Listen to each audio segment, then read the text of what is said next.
रघुपति राघव राजा राम पतित पावन सीताराम।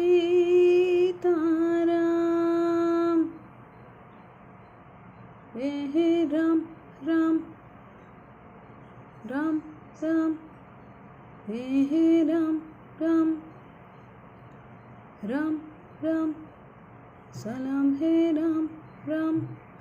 நடத்ததை நினைத்திடு, நல்லதை தொடங்கிடு, இழந்ததை உணர்ந்திடு, இருப்பதை காத்திடு, அன்பெனும் ஓர் சொல்லிது, நாத்திகம் சொல்லின்மையே। ஒரு முறை வருவதாய் சொல்லி